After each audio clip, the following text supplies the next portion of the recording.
Hello friends, PS education के YouTube channel में आपका स्वागत है।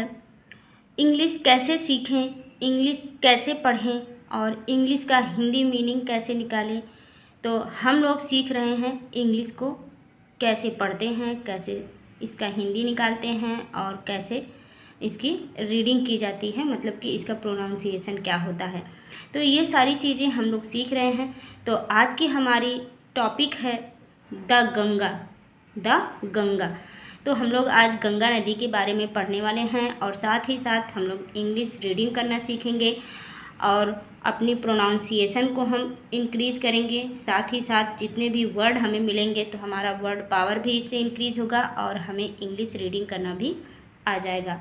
तो इंग्लिश रीडिंग हम क्या करते हैं, एक एक शब्द का प्रोनाउंसिएशन भी लिख लिख कर आपको बताते हैं। ये चीज़ें हम रोज़ आपको बताते हैं वीडियो में।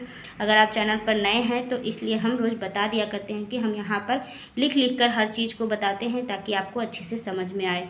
तो चलिए हम लोग वीडियो को स्टार्ट करते हैं और सीखते हैं इंग्लिश कैसे सीखें, मतलब इंग्लिश को कैसे पढ़ें। इसको हम पढ़ेंगे the Ganga. The Ganga begins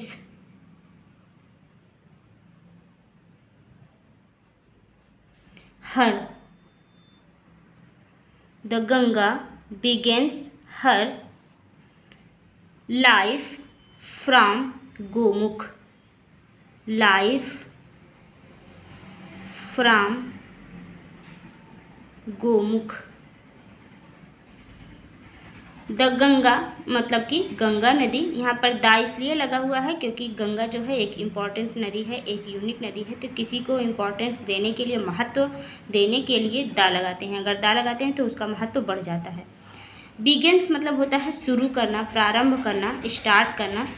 हर मतलब अपनी। यहाँ पर फीमेल है। गंगा नदी मतलब कि गंगा नदी जो होती है वो फीमेल होती है, कोई भी नदी हो। तो नदी के लिए यहाँ पर हर लगा हुआ है। हर मतलब उसकी। तो यहाँ पर क्या हो जाएगा, द गंगा बिगिन्स, गंगा शुरू करती है हर अपनी लाइफ मतलब होता है ज़िंदगी को, फ्राम गोमुख, कहाँ से, फ्राम में से, गोमुख मतलब होता है गोमुख स्थान का नाम है। हिमालय में एक स्थान है, वहाँ पर उसका नाम है गोमुख। तो गंगा अपनी ज़िंदगी कहाँ से शुरू करती है या गंगा स्टार्ट कहाँ से होती है, उसका उद्गम कहाँ से है, गोमुख से है। Gomukh is a cave, is a cave, cave मतलब होता है गुफा, made up of ice, made up मतलब कि बना हुआ है, मेड अप मतलब होता है बना हुआ है, ऑफ आइस किससे, बर्फ से।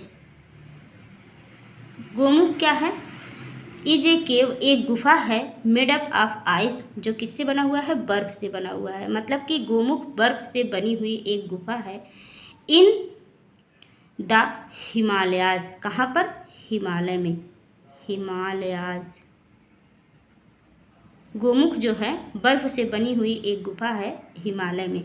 हिमालय में बर्फ से बनी हुई गुफा को क्या कहते हैं, गोमुख कहते हैं, जहाँ से गंगा निकलती है। The ice melts, the ice मतलब बर्फ, मेल्ट मतलब होता है पिघलती है, मेल्ट्स मतलब पिघलती है।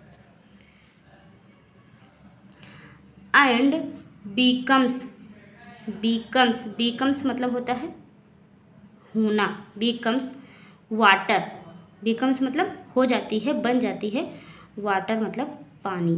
क्या होता है, आइस द मेल्ट, जब बर्फ़ पिघल जाती है और बन जाती है पानी, मतलब कि बर्फ़ पिघल कर जब पानी बन जाता है, द वाटर फ्लोज, फ्लोज मतलब होता है बहना, फ्लोज, वाटर मतलब पानी, द वाटर पानी, फ्लोज बहता है, out as a tiny, out मतलब होता है बाहर, आउट एज अ टिनी, टिनी मतलब होता है पतला, छोटा छोटा,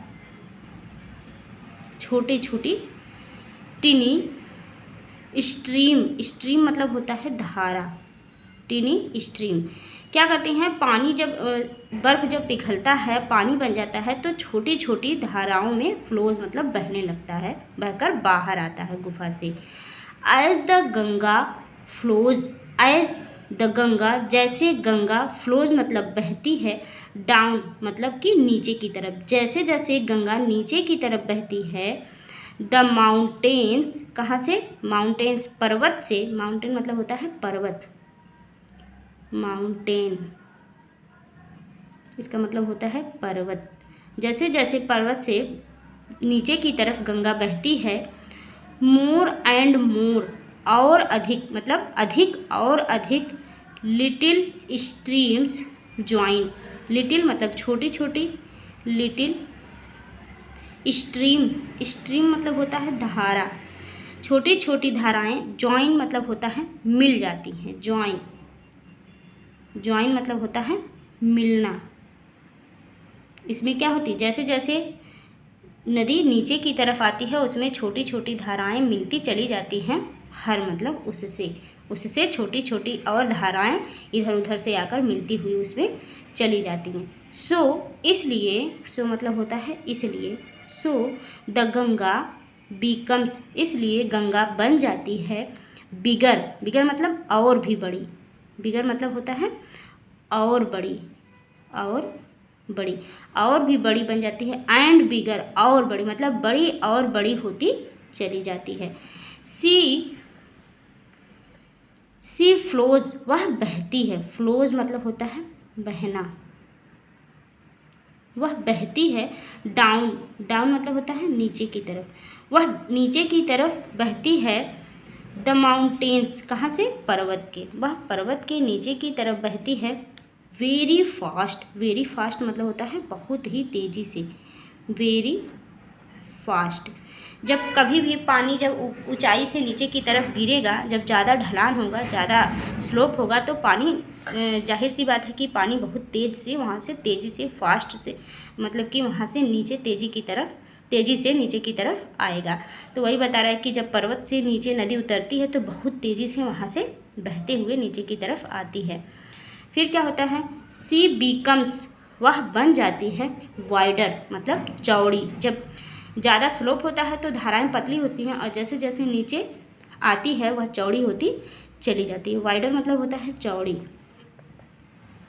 और भी चौड़ी होती चली जाती है, एंड वाइडर और भी चौड़ी मतलब जैसे जैसे नीचे आती है चौड़ी और चौड़ी होती चली जाती है। एज सी रीच, जैसे वह पहुँचती है, द प्लेन मतलब कि रीच मतलब होता है पहुँचना, रीच मतलब होता है पहुँचना,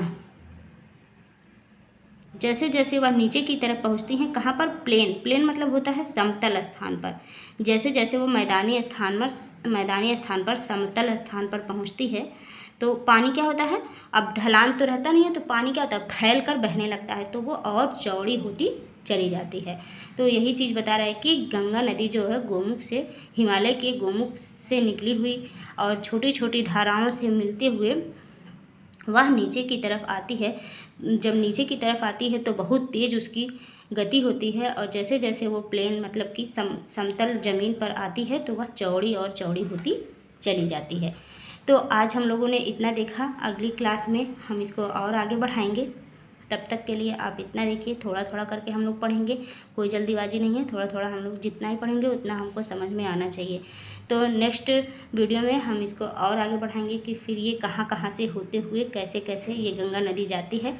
साथ ही साथ हम लोग रीडिंग के साथ साथ हमारा और भी नॉलेज होता है, जैसे हम अगर किसी टॉपिक से रिलेटेड अगर रीडिंग करते हैं तो हमें वो भी नॉलेज होता है। जैसे आज की इस वीडियो से हमें ये ज्ञान प्राप्त हुआ कि गंगा नदी गोमुख से निकलती है, जो हिमालय में एक बर्फ़ की गुफा है और वहाँ पर जब बर्फ़ पिघलती है तो पतली पतली धाराओं में नीचे आती है और मिलते हुए आपस में जब नीचे की तरफ चली आती है तो वही गंगा का रूप धारण कर लेती है। अब इसके आगे हमें पढ़ना है कि जब वो समतल मैदानी क्षेत्र में आ जाती है तो किन किन शहरों से होते हुए कैसे कैसे कहाँ कहाँ से होकर के बहती है। तो आई होप इतना आपको समझ में आया होगा। अगर समझ में आया है तो लाइक ज़रूर करिएगा, चैनल पर नए हैं तो चैनल को सब्सक्राइब जरूर कर लीजिएगा। Thank you, thanks for watching the video.